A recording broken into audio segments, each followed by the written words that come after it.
We know that drug pricing is sort of one of the things that is high on his list in terms of what he cares about in healthcare. And this most favored nation idea, which would tag US drug prices to low priced countries elsewhere, is something that's been floated also in his first administration and, could financially be pretty deleterious to these companies.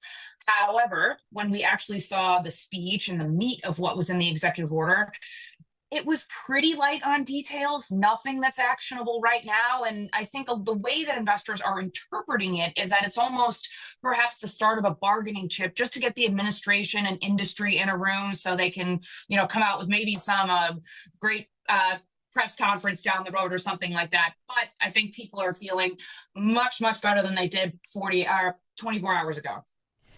Emily, there is this massive gap in pricing for drugs in the U.S. versus the rest of the world.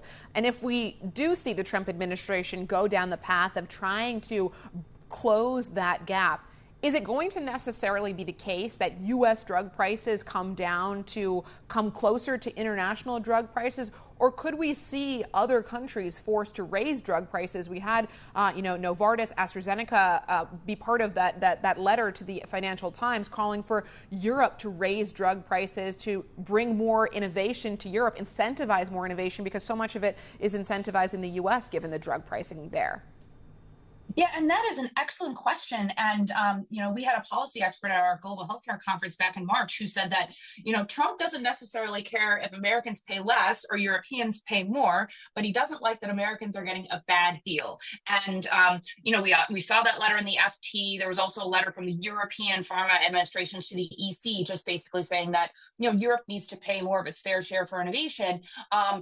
However, when we think about what is the mechanism that could harmonize or equalize prices, as the president said yesterday, and of course we have the European bloc that approves medicines, as on a block basis, but reimbursement is decided at the member state level. So I think that this is certainly an idea that I think is going to remain very, very prevalent in any discussions around pharma globally. However, what mechanisms, could result in this equalization remain an open question, because of course in the US we probably do need a legislative change, and then in the European Union it will require some sort of a mechanism of change for reimbursement of across all the member states.